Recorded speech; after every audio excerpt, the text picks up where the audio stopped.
హనుమాన్ జయంతి సందర్భంగా భద్రాచలం శ్రీ సీతారామచంద్ర స్వామి ఆలయంలో ప్రత్యేక ఏర్పాట్లు. ఛత్తీస్గఢ్ లో మావోయిస్టులకు మరోసారి గట్టి ఎదురుదెబ్బ.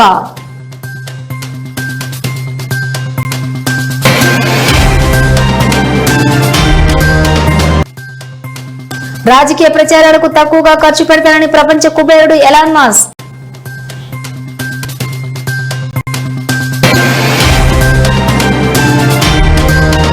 రాష్ట్ర వ్యాప్తంగా రేపు జరగనున్న హనుమాన్ జయంతి సందర్భంగా భద్రాచలం శ్రీ సీతారామచంద్ర స్వామి వారి ఆలయంలో ప్రత్యేక ఏర్పాట్లు చేశారు. ఈ రోజు నుండి హనుమాన్ దేవాలయ మాలాదారులు అధిక సంఖ్యలోకి భద్రాచలానికి చేరుకుంటున్నారు.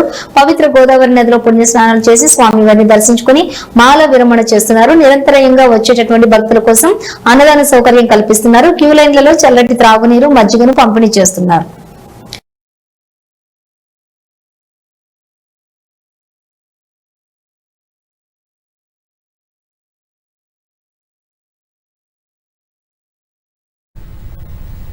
మేము 41 రోజులు అకంఠిత దీక్షతో రామచంద్రుడి అయినటువంటి దూత ఆంజనేయ స్వామిది మాల విరమణ కోసం కుడాటు ఎన్నాడు చూసుకొని ఇక్కడికి భద్రాద్రికి వచ్చి రేపు విరమణ చేయడం జరుగుతుంది. అందులో భాగంగా ఇవాళ భద్రాద్రి రామయ్యను దర్శనం చేసుకోవడానికి ఇవాళ దర్శనానికి వచ్చినాం. ఒక 30-40 మంది వచ్చినాం. ఛత్తీస్గఢ్ లోని మావోయిస్టులకు మరోసారి గట్టి ఎదురుదెబ్బ తగిలింది. నారాయణపూర్ జిల్లాలోని అబోజ్మడ్ లోని భద్రతా దళాలకు జరిగినటువంటి భారీ ఎన్కౌంటర్ లో 28 మంది మావోయిస్టులు మృతి చెందారు. పలువురు మావోయిస్టులకు గాయాలైనట్లుగా తెలుస్తోంది. ఎదురు కాల్పుల్లో మావోయిస్ట్ అగ్రనేత నంబాల కేశవరావు అలియాస్ బసవరాజు మరణించినట్లు ప్రచారం జరుగుతోంది. ఈ ఎన్కౌంటర్ లోని 28 మంది మావోయిస్టులు మరణించినట్టుగా అధికారులు తెలిపారు. ఉదయం నుంచి భద్రతా బలగాలకు మావోయిస్టులకు మధ్య భారీగా ఎదురు కాల్పులు జరుగుతున్నట్టుగా తెలుస్తోంది.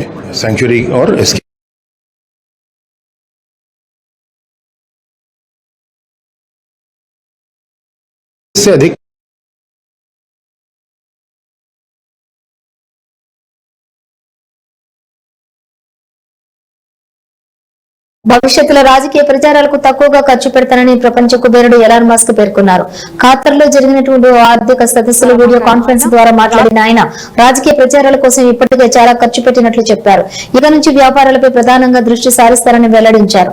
ఫెడరల్ ప్రభుత్వ వ్యయాల తగ్గింపు ఉద్దేశంతో మాస్క్ తీసుకున్న పలు నిర్ణయాలపై అమెరికన్ పౌరుల నుంచి తీవ్ర నిరసన వ్యక్తమైంది. ఎన్నికల సమయంలో ట్రంప్కు మద్దతుగా నిలిచారు. ఆయన గెలుపు కోసం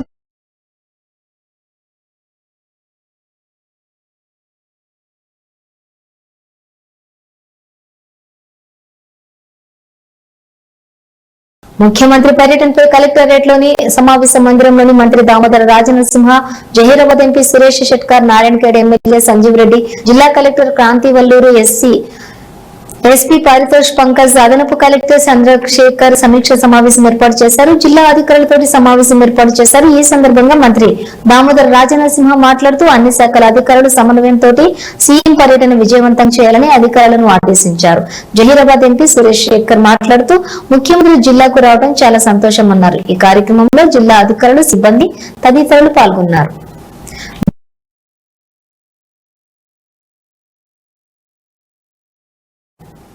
జగిత్యాల జిల్లా కోరుట్ల శ్రీ సాయిరామ దేవాలయంలో 33వ వార్షికోత్సవ కార్యక్రమం అత్యంత వైభవంగా నిర్వహించారు. ఉదయాన్నే సాయిరామ విగ్రహానికి పంచామృత అభిషేకాలు, పుణ్యావచనం, యజ్ఞము తదితర కార్యక్రమాలు నిర్వహించారు. ఈ కార్యక్రమంలోని కాంగ్రెస్ పార్టీ సీనియర్ నాయకులు జువ్వాడి కృష్ణారావు, కాంగ్రెస్ పార్టీ మండల అధ్యక్షులు కొంతం రాజం, పట్టణ అధ్యక్షులు తిరుమల గంగాధర్ గౌడ్, నాయకులు ఎంబేరి నాగభూషణం, ఆడపు మధు, విజయ్, భూమయ్య పాల్గొన్నారు.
Subhash division pipe line road లోని శ్రీకృష్ణాష్టమి ప్రాణమి సేవా సమితి ఆధ్వర్యంలోని డాక్టర్ శ్రీ సదానందంజీ మహారాజ్ పర్యవేక్షణలో నూతనంగా నిర్మించనున్న శ్రీకృష్ణ భగవాన్ దేవాలయానికి BRS party whip MLA KT Vivekanand శంకుస్థాపన గావించారు.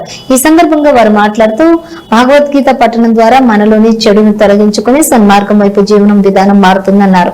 ఈ కార్యక్రమంలోని డివిజన్ అధ్యక్షులు పోలే శ్రీకాంత్ తదితరులు పాల్గొన్నారు.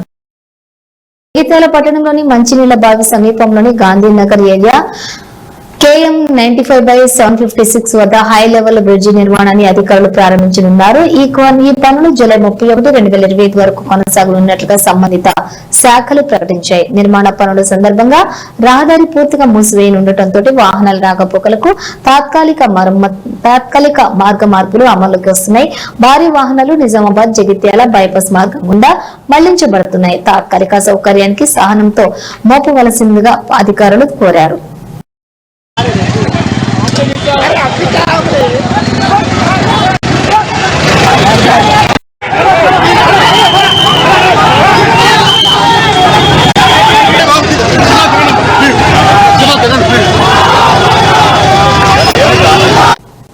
పేద కుటుంబాలలో కళ్యాణ లక్ష్మి పథకం ఒక వరమని ఎమ్మెల్యే మైనంపల్లి రోహిత్ అన్నారు. మంగళవారం మెదక్ జిల్లా నిజాంపేట మండల కేంద్రంలోని కళ్యాణ లక్ష్మి షాదీ ముబారక్ చెక్కులను లబ్ధిదారులకు అందించారు. ఈ సందర్భంగా ఎమ్మెల్యే మైనంపల్లి రోహిత్ రావు మాట్లాడుతూ కళ్యాణ లక్ష్మి షాదీ ముబారక్ పేద ప్రజలకు ఒక వరం లాంటిదని అన్నారు. కళ్యాణ లక్ష్మి షాదీ ముబారక్ ద్వారా 82 లక్షల రూపాయల చెక్కుల రూపంలో లబ్ధిదారులకు అందించడం జరిగిందని తెలిపారు. సుప్రభాతరావు, అమర్సేనారెడ్డి, మాజీ సర్పంచ్లు, నాయకులు తదితరులు పాల్గొన్నారు. మెయిన్ రోడ్ మీద కూడా దాదాపు 200 కోట్లు మన కమిషన్ ధరలు మంచిగా చదువుకోవాలనే ఉద్దేశంతో ఇవన్నీ కార్యక్రమాలు కూడా మనం చేపడతా ఉన్నాం. మీ కళ్ళ ముందే అభివృద్ధి సేవా సంక్షేమ కార్యక్రమాలు కనిపించే విధంగా మీ అందరి కోసం కూడా నేను పనిచేస్తానని చెప్పి మీ అందరూ కూడా పాటిస్తూ ఇంకొకసారి ఈ అవకాశం ఇచ్చిన మీ అందరికీ కూడా పేరు పేరు మనస్ఫూర్తిగా హృదయపూర్వకంగా ధన్యవాదాలు తెలియజేసుకుంటూ ముగిస్తాం. Thank you. 82 లక్షలు మనం కళ్యాణ లక్ష్మి షాదీ ముబారక్ ద్వారా మన నిజాంపేట మండలికి ఇవ్వడం జరిగింది అని చెప్పి మనం అందరూ కూడా తెలియజేసుకుంటా ఉన్నాం. షాదీ ముబారక్ చెక్కుల పంపిణీ కార్యక్రమాన్ని చేసిన స్థానిక తహసీల్దార్ గారికి, పిల్లల ముఖ్య నాయకులకు, మా రామాయణపేట మండలి ముఖ్య నాయకులకు, నా ముందున్నటువంటి నా ప్రియకుల మహిళ సోదరులకు, నా ముందున్నటువంటి అందరికీ కూడా ఎలక్ట్రానిక్ మీడియా సోదరులకు మీ అందరికీ కూడా మీ అందరికీ కూడా మనస్ఫూర్తిగా పేరున హృదయపూర్వకంగా నమస్కారం తెలియజేసుకుంటా ఉన్నాను. మరి ఇవాళ కళ్యాణ లక్ష్మి షాదీ ముబారక్ ద్వారా దాదాపు 32 లక్షల రూపాయలు ఇవాళ మరి మీ అందరూ కూడా ఇవ్వడం జరుగుతుంది అని చెప్పి తెలియజేసుకుంటూ, ఇదే కాదు మరి బ్రహ్మాండంగా మరి 10 ఏళ్ళు మనం ఎంతవరకు కలెక్టరేట్ కార్యాలయంలోని వీడియో కాన్ఫరెన్స్ హాల్లో డిఐఈఓ మాధవి ఆధ్వర్యంలో జిల్లాలోని కళాశాల ప్రిన్సిపల్లతో సమావేశం నిర్వహించారు. ఈ సందర్భంగా ఇంటర్మీడియట్ జిల్లా అధికారి మాధవి మాట్లాడుతూ విద్యార్థులు పరీక్షా కేంద్రాలకు సకాలంలోనే చేరాల్సిందిగా కేంద్రంలోని నీటి వసతి కల్పించడం జరిగిందన్నారు. విద్యార్థులు ఎలక్ట్రానిక్ సంబంధిత వస్తువులు కానీ పరీక్షా కేంద్రాలకు తీసుకురావద్దని సూచించారు. పరీక్షా కేంద్రాల వద్ద పటిష్టమైన భద్రత ఏర్పాట్లు చేయాలని అన్నారు. ఉత్తీర్ణత పొందినటువంటి విద్యార్థులందరూ ప్రభుత్వ కళాశాలలో చేరే విధంగా ప్రోత్సహించాలని కళాశాల ప్రిన్సిపల్లకు సూచించారు. ఎవరికైతే ఇంకా కాలేదో వాళ్ళు ఏం చేస్తారంటే మీ అప్లికేషన్ పార్టీ కంప్లీట్ చేసుకోండి. అప్లికేషన్ కంప్లీట్ అయితే మీకు లాగిన్ ఇస్తారు. మనకి గవర్నమెంట్ సెక్టర్ వాళ్ళకి లాగిన్ ఇస్తారు. లాగిన్ అయితే మనం అప్లికేషన్స్ చేసుకోవచ్చు. దాంట్లో అవునా కదా, మనం దాంట్లో చేసుకుంటే మనం బిఎస్ఏ లేకపోతే పిల్లవాడు మళ్ళీ ఇంకేమైనా ఏదైనా కాలేజ్కి జంప్ అవుతాడు. అవునా కదా, మన హ్యాండ్లో ఒక 10 ఉన్నాయి అడ్మిషన్స్. ఆ 10 మన లాగిన్లో పోయినాయి అనుకోండి, ఆ పిల్లవాడు ఎట్టుకోవడానికి మనకి తర్వాత ఈ 12 తర్వాతనే మనం ఏదైతే ఆపర్చునిటీస్ ఉన్నది కదా, ఆఫ్టర్ లాస్ట్ ఇయర్ మనం మార్చినట్లయితే మనం ఏదైతే చేశామో అదే విధంగా తర్వాత ఈ 12 తర్వాతనే మనం ఏదైతే అదే విధంగా అప్లోడ్ చేయాలి. ఆర్టికల్స్ ఇచ్చేసి పిల్లలకు ఆర్టికల్ ఇస్తూ ఆపరేషన్ సింధూర్ విజయవంతమైన నేపథ్యంలో సైనికులకు సంఘీభావంగా బీజేపీ జిల్లా అధ్యక్షులు వాల్దాస్ మల్లేశం గౌడ్ ఆధ్వర్యంలో మంగళవారం మెదక్ జిల్లా కేంద్రంలోని స్థానిక గుల్షన్ క్లబ్ నుండి రామదాస్ చౌరస్తా వరకు తిరంగా ర్యాలీ దేశ సాయుధ దళాలకు సెల్యూట్ చేసి ర్యాలీని నిర్వహించారు. కార్యక్రమానికి ముఖ్య అతిథిగా మెదక్ ఎంపీ రఘునందన్ రావు, ఎమ్మెల్సీ అంజిరెడ్డి పాల్గొన్నారు.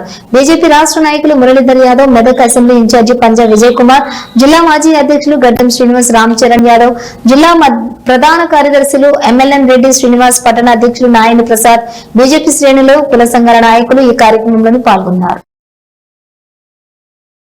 దిగ్భ్రాంతికి ఆశ్చర్యానికి గురి కావడం జరిగింది. బట్టలు ఇప్పించి మతం పేరు మీద విచక్షణ చూపెట్టి భార్యల ముందే భర్తల్ని చంపు మీద పుట్టి ఈ దేశ గడ్డ మీద మీకు ప్రేమ ఉంటే వీలైతే ఈ ప్రభుత్వానికి సైన్యానికి సహకరించు, అంతేగాని కోడిగుడ్డు మీద ఈకలు వీకినట్టు భారత సైన్యం భారత ప్రధానమంత్రి తీసుకున్నటువంటి నిర్ణయాన్ని ప్రపంచమే ఆశ్చర్యపోయి చూస్తుంటే భారతదేశం దగ్గర ఇంత గొప్ప వెపన్స్ ఎక్కడికి వెళ్ళి వచ్చినాయి? చైనా బజార్, చైనా మార్కెట్లో పోయినట్టే పోయినాయి. చైనా విమానాలు కూడా కూలగొడుతుంటే మన శాస్త్రవేత్తలు ముఖ్యంగా హైదరాబాద్ లో తయారైనటువంటి అనేక రకాలైనటువంటి ఆయుధాలు ఇలా మన సైన్యానికి వాళ్ళ మేధస్సును తోడు చేసినాయి. కాబట్టి కొత్త నినాదం జై జవాన్ అంటే జై విజ్ఞాన్ అనేటువంటి నినాదంతో భారతదేశం ఎవరి మీద ఆధారపడకుండా తన స్వశక్తి మీద తాను ఎదిగి ఎవరు ఎంతమంది జట్టుగట్టి వచ్చినా కొడతామనేటువంటి ఒక నిర్దేశితమైనటువంటి లక్ష్యాన్ని ప్రపంచం ముందు చూపెట్టడం లోపల ఈ దేశ సైనికులు చూపించినటువంటి పోరాటానికి ఈ దేశ ప్రజలందరూ కూడా శిరస్సు వంచి వారికి నమస్సుమాంజలు తెలియజేస్తారు. ఆపరేషన్ సింధూర్ ని విమర్శించేటువంటి మూర్ఖులకి భవిష్యత్తులో ప్రజలే తగు రీతి లోపల సమాధానం చెప్తారని చెప్పి నేను భావిస్తాను.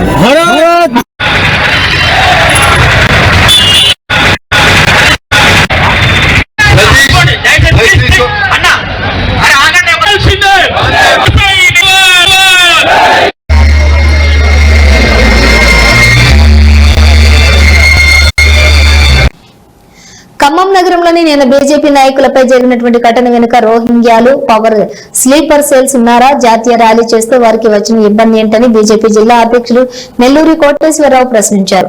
బీజేపీ కార్యాలయంలో జరిగిన ఘర్షణపై సమావేశం ఏర్పాటు చేశారు. ఇటువంటి ఘటనలు పునరావృతం కాకుండా చర్యలు తీసుకోవాలని సిపిని కోరామన్నారు.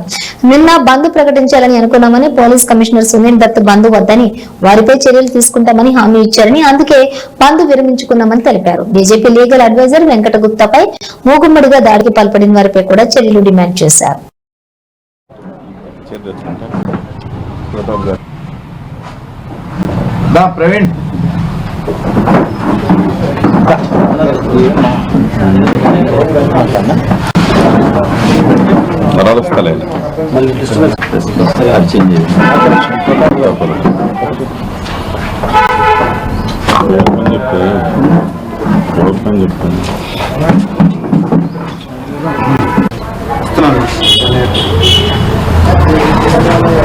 అడుగు ఒకసారి.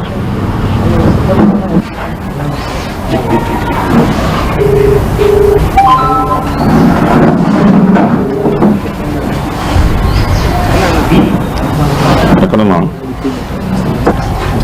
ఈ విలేకరుల సమావేశంలో పాల్గొంటున్నటువంటి వారు భారతీయ జనతా పార్టీ ఖమ్మం జిల్లా అధ్యక్షులు నెల్లూరి కోట. నిన్న హిందుత్వవాదులచే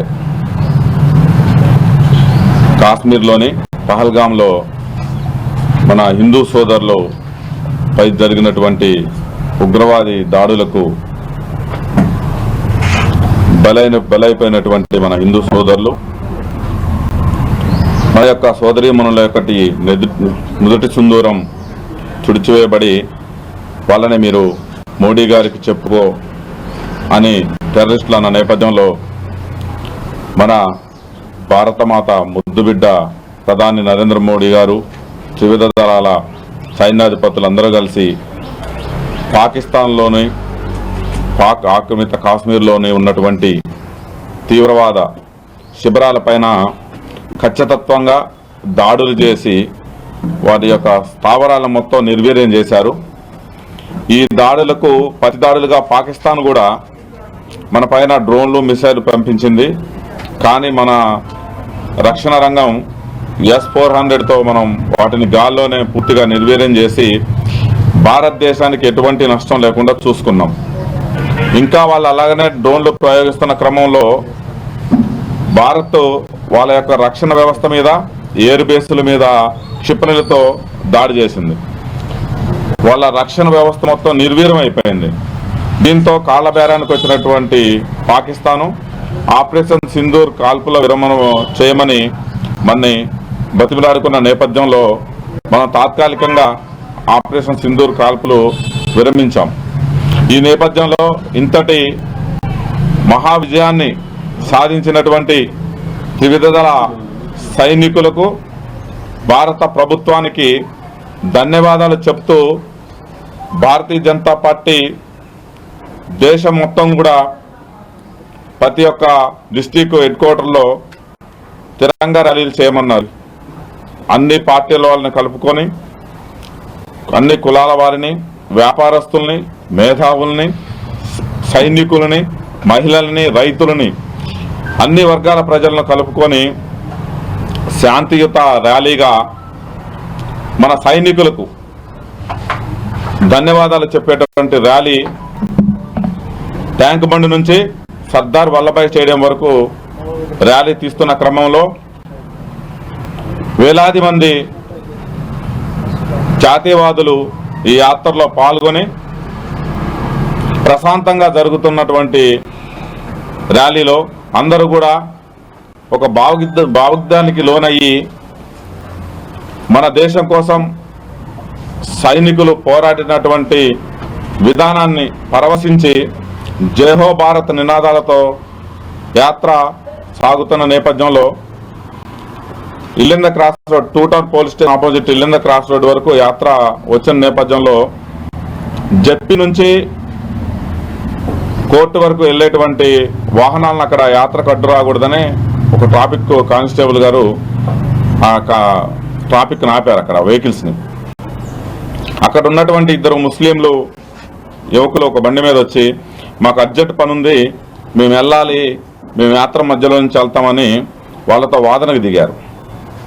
ఆ కానిస్టేబుల్ వారిచ్చినా వినకుండా కూడా మళ్ళా రూట్గా బిహేవ్ చేస్తున్న నేపథ్యంలో అక్కడున్న జాతీయవాదులు ఈ ర్యాలీ చేసేది వ్యక్తుల కోసం కాదు, ఒక పార్టీల కోసం కాదు, మన కోసం ప్రాణాలు సైతం అర్పించేటువంటి జవాన్ల కోసం ఈ యాత్ర చేస్తున్నాము. మీరు ఒక 2 నిమిషాలు సమన్వయం పాటిస్తే యాత్ర వెళ్ళిపోద్ది, తర్వాత మీరు ప్రశాంతంగా వెళ్ళిపోవచ్చని నచ్చజెప్పే ప్రయత్నం చేసినా వినకుండా వీళ్ళ మీద కూడా దురుసుగా ప్రవర్తించే నేపథ్యంలో తోపులాట జరిగింది. అంతటితో వాళ్ళని పోలీసులు తీసుకెళ్లారు. యాత్ర సర్దార్ పటేల్ స్టేడియంలోకి వెళ్ళింది. అక్కడ సామూహిక జనగణనంతో యాత్ర ముగించుకొని మేము అందరూ ఎటోళ్ళు అటు వెళ్ళిపోయిన నేపథ్యంలో ఈ ఇద్దరిని కూడా పోలీస్ స్టేషన్లోకి తీసుకొచ్చి కూర్చోబెట్టారు. సిఐ గారు అనే విషయం తెలుసుకొని వారి మీద కంప్లైంట్ ఇద్దాము, ఇది మనోభావాల్ని దెబ్బతీనే విధంగా ప్రవర్తించొద్దు, మనం శాంతియుతంగా అన్ని మతాలని, కులాలని రెస్పెక్ట్ చేస్తూ ఒక జాతీయవాదంతో చేసే ర్యాలీలో ఇలాంటి అసందర్భ కార్యక్రమాలు కానీ అసాంఘిక కార్యక్రమాలు చోటు చేసుకోవడానికి వీలు లేదు, ఇలాంటి వాళ్ళ మీద చర్యలు తీసుకోవాలని, ఇంక ముందు ఇలాంటి కార్యక్రమాలు జరగకుండా చర్యలు తీసుకోవాలని వారి మీద కంప్లైంట్ చేద్దామని పోలీస్ స్టేషన్కు పోయే నేపథ్యంలో పావుగంట గ్యాప్లో 100 మంది వారికి సంబంధించిన మద్దతుదారుల పోలీస్ స్టేషన్లోకి వచ్చి అక్కడ రచ్చరచ్చ చేస్తున్నారు. ఒక 2 వ్యక్తుల మధ్య కొట్లాట జరిగితే వాళ్ళకి సంబంధించిన రక్తబంధికులు కానీ లేదా ఎవరన్నా పెద్ద మనిషి తరహా వచ్చి పోలీస్ స్టేషన్లో మాట్లాడుతారు. అది 1 గంట 2 గంటల వాళ్ళు పోలీస్ స్టేషన్లో తెచ్చిపోయి కూర్చోబెట్టారు, ఏం చేయలేదు. అంటే ఇది ఒక పద్ధతి ప్రకారం జరిగిందనుకోవాలా, లేదా ఎదుటివారిని భయపెట్టడానికి వారి యొక్క శక్తి ప్రదర్శన చేస్తున్నారనుకోవాలా, లేదా దీని వెనక ఏమైనా స్లీపర్ సెల్స్, రోహింగ్యులు పాత్ర ఏమైనా ఉందా అనేది మాకు అనుమానంగా ఉంది. మేము వెళ్ళి ఆ వ్యక్తుల మీద కంప్లైంట్ చేయడానికి పోయేటప్పుడు అక్కడున్న ర్యాలీలో పార్టిసిపేట్ చేసిన కొంతమంది మాతో పాటు రావడం జరిగింది. మేము పోలీస్ స్టేషన్లోకి వెళ్ళే క్రమంలో అక్కడ ఉన్నటువంటి స్థానిక సిఐ గారు, మీరు బయటే ఉండండి, పోలీస్ స్టేషన్లోకి వద్దు, ఆల్రెడీ పోలీస్ స్టేషన్లో వాళ్ళు ఉన్నారు, గొడవలు అయిద్దంటే చెప్పాము. మేమేమైనా తప్పు చేశామా? మేము తప్పు చేసిన వాళ్ళ మీద కంప్లైంట్ ఇవ్వడానికి వచ్చామండి, మేమెందుకు బయట ఉండాలి, మేమే లోపలికి వచ్చి మీకు కంప్లైంట్ ఇచ్చేస్తాము, మేము ఏదైనా గొడవ చేయట్లేదు అనే సందర్భంలో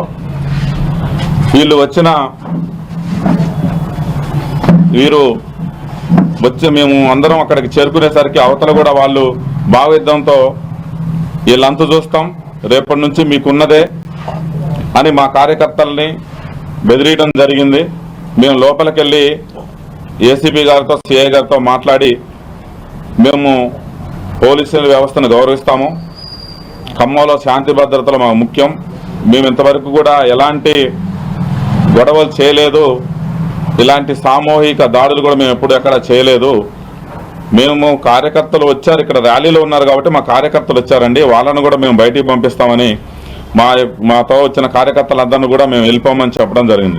ఈ సందర్భంలో నాతో పాటు వెంకట గుప్తా గారు మా లీగల్ అడ్వైజరు వారు కూడా బయటకు వచ్చారు. మేమందరం కూడా వాళ్ళని పంపించేసి నేను పోలీస్ స్టేషన్ లోపలికి వచ్చాను.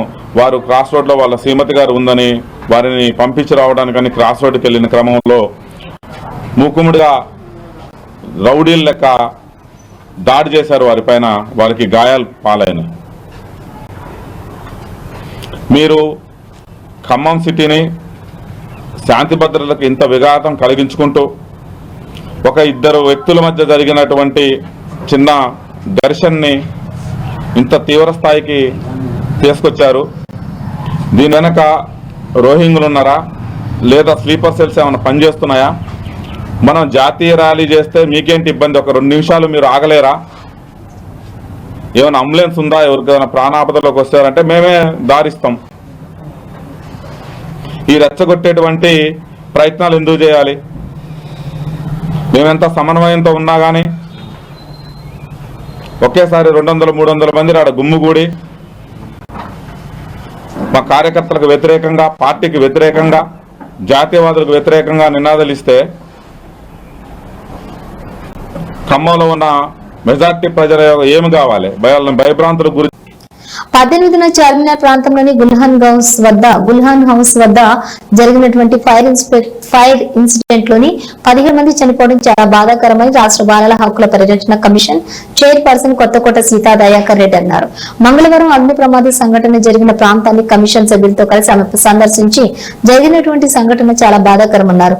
పిల్లల హక్కుల వారి శ్రేయస్సును కాపాడటానికి కమిషన్ తమ వంతు కృషి చేస్తుందని ఈ సందర్భంగా ఆమె పేర్కొన్నారు. ఈ కార్యక్రమంలో సభ్యులు Kanchela Vandanagoud, Maripalli Chandana, B Aparna, Gogula Saritha, Premalatha Agarwal, B Vachan Kumar, DCPO Srinivas, సిబ్బంది తదితరులు పాల్గొన్నారు.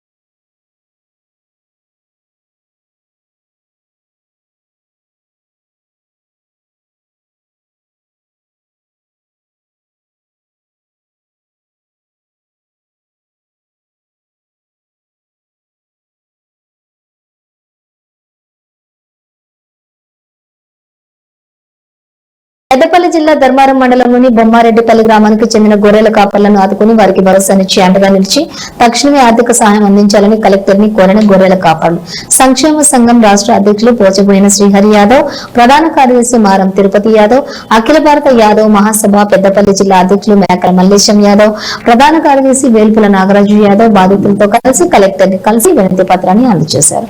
గత శనివారం రాత్రి నుండి ఇప్పటి వరకు విషాహారం తిని సుమారుగా 102 గొర్రెలు మృత్యువాత పడిన ఘటన మీ అందరికీ తెలిసిందే. అధికారాలను ఉపయోగించి వారం 10 రోజుల్లోనే వాళ్లకు ఏదైనా ఒక సహాయం చేయాలని చెప్పేసి కలెక్టర్ గారిని కోరడం చాలా గొప్ప విషయం. గొప్ప విషయమే కాకుండా వీటన్నిటికీ నేను బాధ్యత వహించి మరి వారం 10 రోజులలో వాళ్ళకి చెక్ రూపమా ఏదో రూపంలో వాళ్ళకు పెద్ద మొత్తంలో సహాయం అందించే విధంగా నేను కృషి చేస్తానని చెప్పడం కూడా నిజంగా మేమందరం హర్షిస్తున్నాం. మారం తిరుపతి యాదవ్ గారు, పెద్దలు, కుల పెద్దలు, అఖిల భారత సభ పెద్దపల్లి జిల్లా అధ్యక్షులు డాక్టర్ గారు ఉపాధి కాబట్టి వాళ్ళని మానవతా దృక్పథంతో తనకున్నటువంటి అధికారాలను వినియోగించి న్యాయం చేయాలని కోరుతున్నాం. జగిత్యాల జిల్లా మెట్పల్లి పట్టణంలోని ఎంపీడీఓ కార్యాలయంలో మెట్పల్లి పట్టణం మరియు మెట్పల్లి మండలాల్లో కళ్యాణ లక్ష్మి షాదీ ముబారక్ చెక్కులు పంపిణీ చేసిన కోరుట్ల ఎమ్మెల్యే డాక్టర్ కల్వకుంట్ల సంజయ్. ఈ కార్యక్రమంలో మార్కెట్ కమిటీ చైర్మన్ కోన గోవర్ధన్, మారుసాయి రెడ్డి, అలాగే తిరుపతి రెడ్డి, అన్ని పార్టీ రాజకీయ నాయకులు కళ్యాణ లక్ష్మి షాదీ ముబారక్ లబ్ధిదారులు పాల్గొన్నారు.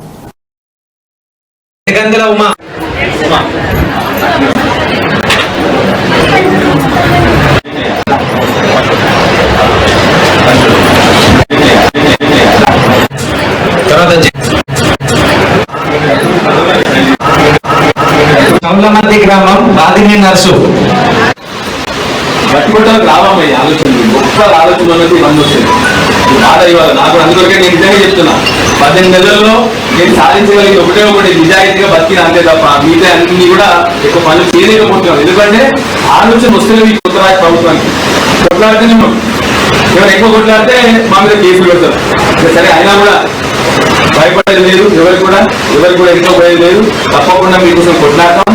100% భవిష్యత్తులో మళ్ళీ కేసీఆర్ గారి ఆశీర్వాదంతో అందరం కూడా మంచిగా బాగుపడుతుంది. పెట్టుబడి కష్టమవుతుంది రైతులకు. పోతున్నారు స్టేట్ దగ్గర అప్పులు తెచ్చుకుంటున్నారు, రూపాయలు మిట్లు కడుతున్నారు అని చెప్పేసి పెట్టుబడి ప్రపంచంలోనే, దేశంలో కాదు ప్రపంచంలోనే రైతులకు పెట్టుబడి డబ్బులు ఇచ్చిన ఏకైక రాష్ట్రం మన తెలంగాణ రాష్ట్రం. అది వచ్చింది. ఆ తర్వాత ఏం చేసింది?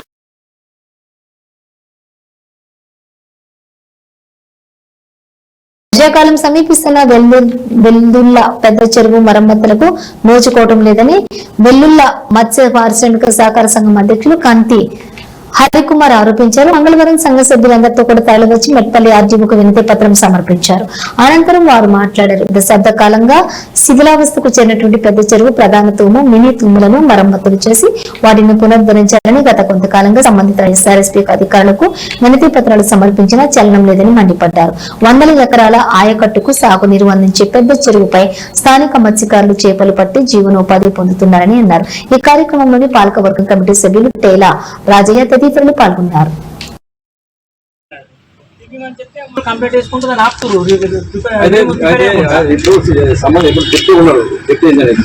చెప్పాలంటే మేము చేపల ఉపాధి మీద బతికేస్తున్నాము. మా చేపలు మా మత్స్యకారులని కార్మికులను తీసుకుపోయి చేసి పూడిక చేసుకుని మా దగ్గర పైసలు వసూలు చేసుకుని బిల్లు పాస్ అయిన తర్వాత క్లెయిమ్ చేసుకుని మీకు ఇస్తామని పద్ధతి కాదు. మా దగ్గర పైసలు వసూలు చేస్తుంది. అది సరైన పద్ధతి కాదు. దాన్ని మేము ఖండిస్తున్నాము. వాటర్ మనం తీస్తే వాటర్ పోయినాయి. పోలీసు వెళ్ళినాక మళ్ళీ కంప్లీట్ చేస్తే బిడ్డ కుదిన వాటర్ ఉన్నాయని కంప్లీట్ చేసినట్టు వాళ్ళు కావాలని చేస్తే మళ్ళీ వీళ్ళు వచ్చి మళ్ళీ ఆపేసారు. దాన్ని ఇప్పటికీ వాటర్ మొత్తం పోయి దానికి మనకి ఎంత ఎస్టిమేషన్ కావాలో అవన్నీ ఏర్పడుతుండే. అట్లా ఇప్పుడు 3 సంవత్సరాలు చేయించుకుంటే అట్లా చేసేస్తారు, మొత్తం కాకుండా చేసేస్తారు. పోయినసారి కూడా మన రైతులకు ఒక పంట కూడా వండలేదు మేడం. ఇప్పుడు మీకు ఈ కాపీ సమర్పించకుండా ఒకటి కలెక్టర్ కు కాపీ టు కలెక్టర్ తర్వాత మన ఇరిగేషన్ మేము అంటే పశువులకు తాగడానికి నీళ్లు ఉండేది ఒక చిన్న డిజైన్ చూపెట్టి మళ్ళీ యదగిరి తూము ఓపెన్ చేసిన తూములను మూసేసి ఇప్పుడు యదగిరి ఎప్పుడు కూడా ఈ చెరువు ఏదంటే ఉన్నటువంటి ఈ కింద ఉన్నటువంటి భూములు కింద ఈ చెరువు కట్టకి ఇళ్ళని కాలువలు ఉంటాయి. ఈ రైతులు ఏంటంటే పెద్ద పెద్ద రైతులు ఉన్న కాలువలని కట్ చేసుకుంటే చిన్న రైతులు పాపం ఒక 10 గుంటలు 20 గుంటల రైతులు ఉంటే వాళ్ళకు వేరే నీళ్ళు వచ్చే గత్యంతరం లేక 2 సంవత్సరాల నుంచి పంటలు వాళ్ళకు ఉన్నటువంటి ఆ భూమిని తడవనుకుంటారు. ఎందుకంటే ఉన్నటువంటి పిల్లకాలం దానికి ఇన్నటువంటి చరిత్ర ఆయకట్టుకు సంబంధించిన పిల్లకాలం మొత్తం కప్పు చేస్తున్నారు. మొత్తం మేడం ఈ భూమి మొత్తం ఓపెన్ అయినా ఇంకా 40% నీళ్ళు ఉంటాయి. అక్కడ బ్యాలెన్స్ ఉంటాయి. ఎప్పుడు కూడా అసలు జీరో వాటర్ అనేది ఎప్పుడు లేదు. అంటే ఒకటి ఫేక్ మ్యాటర్ సృష్టించి ఫస్ట్ నీళ్ళు ఎట్లా అన్నట్టు ఒక చిన్న మ్యాటర్ సృష్టించి పొలాలు ఇప్పుడు పడితే ఉన్నాయి ఇప్పటికి కూడా. ఎందుకంటే మనకు చెప్పుకునే నాదులు లేక గత్యంతరం లేక ఈ పెద్ద పెద్ద రైతులు ఏం చేస్తున్నారంటే ఆ ఉన్నటువంటి కాలువలు కట్టుకొని ఈ ఉన్నటువంటి చిన్న సన్నక రైతులు కూడా నీళ్ళు రాకుండా చేస్తారు. పాపం మేము ఒక రెండు పంటల నుంచి అసలు పంటలు పండించుకోలేము. ఎందుకంటే నేను కూడా ఒక రైతులు కాబట్టి నా యొక్క బాధ. ఈ మా పెద్ద చెరువు 10 సంవత్సరాల నుంచి వాటర్ పోక చెరువు మొత్తం వర్షాకాలమే ఫుల్ నిండుతుంది. ఈ తూము రిపేర్ చేయడం వలన కిందికి పంటలు పండక చాలా మంది రైతులు కూడా బాధపడుతున్నారు. ఈ నీరు 10 సంవత్సరాలు అట్లనే ఉండడం వల్ల చెరువు యొక్క వాటర్ కూడా కలుషితం అయిపోయి వాళ్ళ చెరువులకు స్థానానికి వెళ్ళడానికి కూడా వాళ్ళందరికీ శారీరకమైన దుర్దలు కానీ కొన్ని రకాల వ్యాధులు వస్తున్నాయి. మరి ఒక గంగపుత్ర సంఘం సభ్యులు ఒక 300-400 కుటుంబాలు ఆ చెరువు మీద ఆధారపడుతున్నారు. ఆ ఇరిగేషన్ డిపార్ట్మెంట్ వాళ్ళు గత 3 సంవత్సరాల నుంచి వెళ్ళి అంతకుముందు ఏఈ గారు ఉన్నారు. ఆ ఏఈ గారు ఏమన్నారంటే తూము రిపేర్ చేస్తా వాటర్ తీసేయాలని చెప్పింది. అప్పుడు మా సంఘం నుంచి ఖర్చు పెట్టుకుని వాటర్ తీపించినాము. లాస్ట్కు వాటర్ ఇచ్చిన తర్వాత రిపేర్ చేసే టైంలో వర్షాలు పడుతుందని చెప్పేసి మళ్ళీ దాన్ని మూవించిండు. మళ్ళీ ఇప్పుడు మేము ఇరిగేషన్ వాళ్ళకి చెప్తే ఉన్న డి గారు అన్న ఏం చేశారంటే వాటర్ తీసేయండి నేను రిపేర్ చేపిస్తాను చెప్పిండు. సంఘం నుంచి 10,000 రూపాయలు ఖర్చు పెట్టుకొని మొత్తం మట్టి మా సంఘం నుంచి తీపించిన తర్వాత 4 రోజులు వాటర్ అయిన తర్వాత ఎవరో ఒక 2 రైతులు వాళ్ళు కంప్లైంట్ అయ్యే వల్ల దాన్ని మొత్తం మళ్ళీ తూము మూయించిండు. ఇప్పటికీ వాటర్ పోయి తూము రిపేరు మనకు చేయడానికి అవకాశం ఉంటుంది. ఆ రైతులు కూడా ఎవరంటే తూము యొక్క వాటర్ పోతే ఆ కాలువలను కబ్జా చేసుకున్న రైతులే. దయచేసి వాళ్ళ మీద కూడా ఆ కబ్జా చేసుకున్న రైతుల మీద కూడా సర్వే చేసి వాళ్ళ యొక్క భూములు ఎంత కబ్జా చేసుకున్నారో దాన్ని కూడా రీసర్వే చేసి ఇప్పించగలని మేము కోరుతున్నాము. ముఖ్యంగా మా గంగపుత్ర సంఘం 300 కుటుంబాలు దాని మీద ఆధారపడి ఉన్నాయి జీవనాధారం మీద. ఆ తూము రిపేర్ చేయించి మా గంగపుత్ర సంఘంలో ఆదుకోవాలని మేము కోరుకుంటున్నాం. నేను మెట్పల్లి మండలము వెల్లుల గ్రామానికి చెందిన మత్స్య పారిశ్రామిక సహకార సంఘం అధ్యక్షుడు. నా పేరు కంటి జరిగింది. ఈరోజు మేము గౌరవ స్థానిక ఆర్డీఓ గారిని వినతిపత్రము సమర్పించడానికి వచ్చినాము. విషయం ఏంటంటే మా వెల్లుల అత్యధికమైనటువంటి విస్తీర్ణం కలిగిన 100 ఎకరాల ఆయకట్టుకు సాగునీరు అందించే చెరువు ఈరోజు ప్రధాన తుందని శిథిలావస్థలు ఏర్కొని పూర్తిపోయే దశలో ఉన్నాయి. గత 3 సంవత్సరాల నుంచి కూడా మేము ఇక్కడ వినతిపత్రాలు సమర్పిస్తున్నాం. సంబంధిత అధికారులు డిప్యూటీ ఇంజనీర్ గారు కూడా అక్కడ వచ్చి చేసి పరిశీలించడం తప్ప దాన్ని ఎటువంటి చర్య తీసుకోవడం లేదు. ఇప్పుడు వర్షాకాలం సమీపిస్తుంది కాబట్టి వచ్చే వర్షపు అతి భారీగా వచ్చే వరద నీటితోని ఇంతకుముందే అవి రోడ్డు మన కట్ట కోత కోసుకపోయి రోడ్లన్నీ కూడా అవి తెగిపోవడం చేయడం జరిగింది. దాంతో రైతులు కానీ ప్రజలు కానీ చాలా మంది కూడా నష్టపోయి చేసింది. ఇప్పటికైనా కూడా అధికారులు సత్వరం స్పందించి యుద్ధ ప్రాతిపదికన వాటిని పునరుద్ధరించి చేసి యథావిధిగా చెరువును కాపాడాలని కోరుకుంటున్నాను. నా పేరు నీలి రాజిరెడ్డి. అయితే గతంలో ప్రజావాణిలో కలెక్టర్ గారికి ఈ ఒకటి తూముల మరమ్మతుల విషయంలో ఒకటినే తూములు మరమ్మతులు ఏదైనా విషయంలో కూడా అక్కడికి వినతి పత్రం ఇవ్వడం జరిగింది. అయితే అక్కడ కంప్లీట్ చేసినప్పుడు ఏంటంటే సత్వరంగానే ఉన్నటువంటి చెరుకున్నటువంటి అధికారులు వాళ్ళు వచ్చిండ్రు చూసిండ్రు చేసిండ్రు. సరే మేము తూములు చేపిస్తాం ఏదైనా మేము చేపిస్తామని చెప్పి చెరువుటువంటి టీ గారు అరుణ్ వచ్చారు.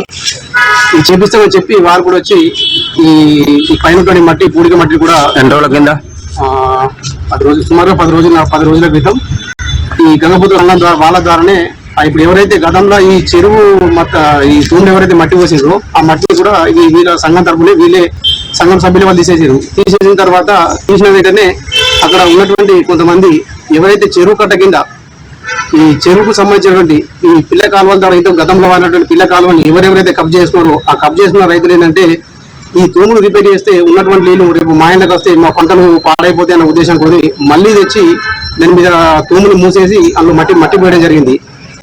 రిపేర్ ఓపెన్ చేసినప్పటికీ కూడా ఇంకా 40% నీళ్లు ఉంటాయి. ఇప్పుడు తాగడానికి నీళ్లు ఉంటాయి. ఇప్పుడు ఈ నీళ్లు రాకేంటంటే అక్కడ కింద ఆయకట్టు కింద సూర్యాపేట జిల్లా కార్యదర్శి వర్గ సభ్యులు వ్యవసాయ కార్మిక సంఘం జిల్లా అధ్యక్షులు కామరెడ్డి ములకలపల్లి రాములు సతీమణి ములకలపల్లి కుమారి అనారోగ్యంతో హైదరాబాద్ ప్రైవేట్ ఆసుపత్రిలో మరణించడం జరిగింది. కాంగ్రెస్ కుమారి మృతి పట్ల సీఎం కేంద్ర కమిటీ సభ్యులు చెరుపల్లి సీతారాములు, తమ్మినేని వీరభద్ర, సిపిఎం రాష్ట్ర కార్యదర్శి జాన్వస్వి, మాజీ శాసనసభ్యులు జోదకంటి రంగారెడ్డి, సిపిఎం ఉమ్మడి నల్గొండ జిల్లా నాయకులు జయమందిర్, శ్రీరాములు, వీరాంజనేయులు, వెంకటేశ్వర్లు, ముత్యాలు, సేవలు, బసవయ్య కమిటీ సభ్యులు, ప్రజాసంఘ రాష్ట్ర జిల్లా నాయకులు సంతాపం తెలిపి